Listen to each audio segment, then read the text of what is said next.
जम्मू कश्मीर में सरकार बन चुकी है, जमहूरियत बहाल हुई है जम्मू कश्मीर में और बड़ी बात यह है कि अभी भी लोग कई सारी चीज़ों को लेकर इंतज़ार कर रहे हैं। अब आप लोग सोच रहे होंगे कि मैं किस बारे में बात कर रही हूँ। लोग इंतज़ार कर रहे हैं उन सभी पेंडिंग डिमांड्स के पूरे होने का जो 10 सालों से पाइल अप हो रही थी। मेरे साथ इस वक्त बातचीत करने के लिए बसोली से जीते हुए एमएलए मौजूद हैं। सबसे पहले तो ठाकुर साहब, आपका बहुत-बहुत स्वागत है द अर्थ न्यूज़ में। नमस्कार जी।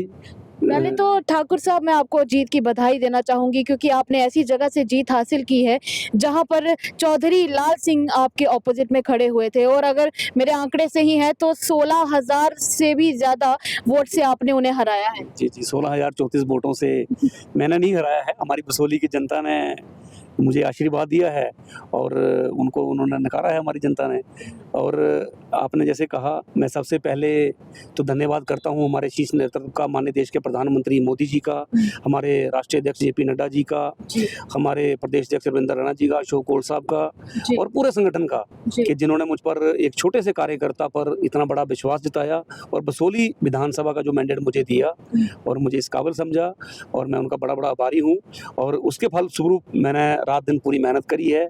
मेरे पूरे जिला की हमारी टीमें जो हैं, हमारे मंडल की टीमें, हमारे बूथ प्रेसिडेंट, हमारे मंडल अध्यक्ष, हमारे शक्ति केंद्र प्रमुख और पूरे बसोली की जनता ने मुझे बहुत ही बड़ा स्नेह, प्यार, आशीर्वाद दिया, जिसके बावजूद ही ये संभव हो पाया कि जो इतनी बड़ी लीड हमारी बसोली विधानसभा की हुई। ठाकुर जी, कई तरह के इल्ज़ामात लगते हैं जो भी एमएलए इस बार जीते हैं, और वो इल्ज़ामात इस प्रकार लगते हैं कि उन्होंने केवल मोदी जी का चेहरा यूज़ करके लोगों से वोट प्राप्त किए हैं। आप उस पर क्या जवाब देना चाहेंगे?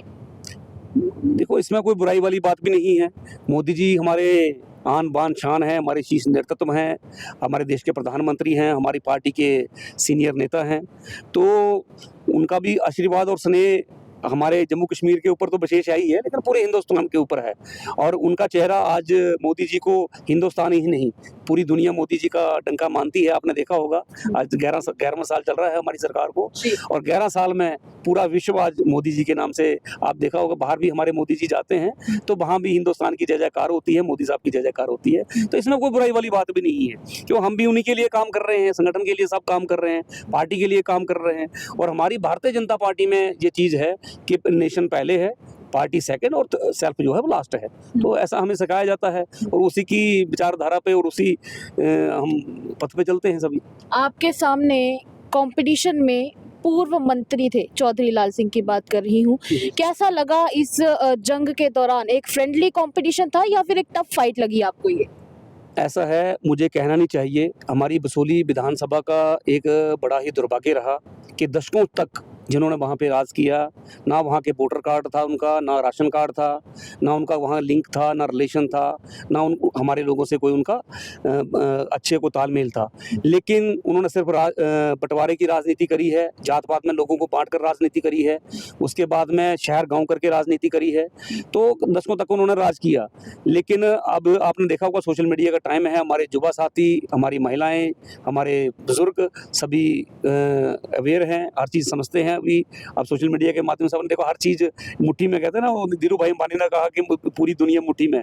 तो आज मोबाइल के अंदर सब कुछ है, सोशल मीडिया का ज़माना है, तो हर चीज़ लोगों को समझ आ गई कि आज तक हम लोगों को सिर्फ गुमराह किया गया, हमारे लोगों को सिर्फ बसोली की अनदेखी की गई। क्योंकि बसोली सबसे प्राचीन तहसील है, 1903 में ये बसोली पहली बार तहसील बनी थी और इसी से बिलावल तहसील बनी है, रामकोट बनी है, बनी तहसील इसी से निकली है। सारी तहसीलें यहीं से बनी है, बसोली से। लेकिन बसोली को बिल्कुल अनदेखा किया गया, ना वहाँ रोड की कनेक्टिविटी है, ना हॉस्पिटलों में डॉक्टरों की सुविधा है, ना पहाड़ी क्षेत्रों में स्कूलों में टीचर हैं, बड़ी सारी समस्या रही हैं। तो लोगों ने इस बार मन बनाया था बदलाव का, और माननीय देश के प्रधानमंत्री श्री मोदी जी के साथ में लोग चलना चाहते थे और वो उन्होंने अपना फैसला दिया है। चलिए, लोगों ने तो अपना फैसला दे दिया, पर मैं आपसे जानना चाहूँगी कि जिस प्रकार आप पुराने इश्यूज़ की बात कर रहे हैं, जैसे रोड कनेक्टिविटी हो गया और बाकी के इश्यूज़ जिनको अनदेखा किया गया, आपका ये जो टेन्योर रहने वाला है, क्या लोगों को ये जो समस्याएं आ रही हैं उनको आप सॉर्ट आउट करेंगे? और रोड कनेक्टिविटी के अलावा और भी कई सारी समस्याएं वहाँ पे लोगों को होती हैं, जैसे लोगों को बेसिक फैसिलिटीज़ नहीं है, टूरिज्म जिस लेवल पे वहाँ प्रमोट होना चाहिए उस लेवल का हो नहीं पा रहा है, उसको लेकर आप क्या करेंगे?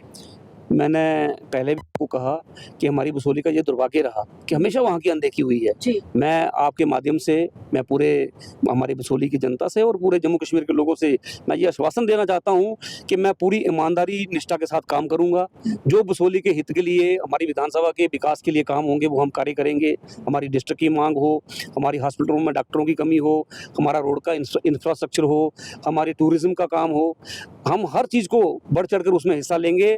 और आप देखेंगे 5 साल आते-आते कि बसोली के लोगों को भी लगेगा कि हाँ, हमारा जो वोट है इस बार व्यर्थ नहीं गया है।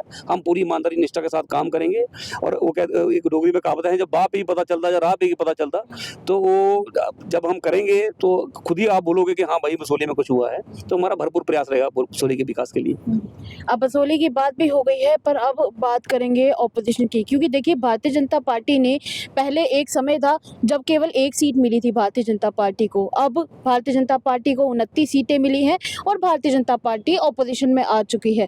तो आप लोग एज एन ऑपोजिशन क्या रोल प्ले करेंगे और किस तरह से लोगों के मुद्दों को आगे रखने वाले हैं, इसके बारे में ज़रा आप मुझे बताएं। देखो, जो भी हमारे जम्मू कश्मीर के लोगों के हित की बात होगी, वो भारतीय जनता पार्टी आवाज़ उठाएगी, विधानसभा में भी आवाज़ उठाएगी और ज़रूरत पड़ने ऊपर हम रोडों पे भी वो आवाज़ उठाएँगे। और आपने देखा होगा, मैं बड़ा ही धन्यवाद करता हूँ हमारे जम्मू कश्मीर के मतदाताओं का कि जिन्होंने भरपूर आशीर्वाद जो है भारतीय जनता पार्टी को दिया है। और भारतीय जनता पार्टी पर लोगों का विश्वास बढ़ा है, क्योंकि 26.6% वोट जो है पूरे जम्मू कश्मीर में भारतीय जनता पार्टी को मिले हैं। और जिनकी सरकार बनी है उनको 23% वोट मिले हैं। तो आप खुद देखिए कि लोगों का विश्वास, लोगों का स्नेह, लोगों का प्यार किस पे था? भारतीय जनता पार्टी पे था।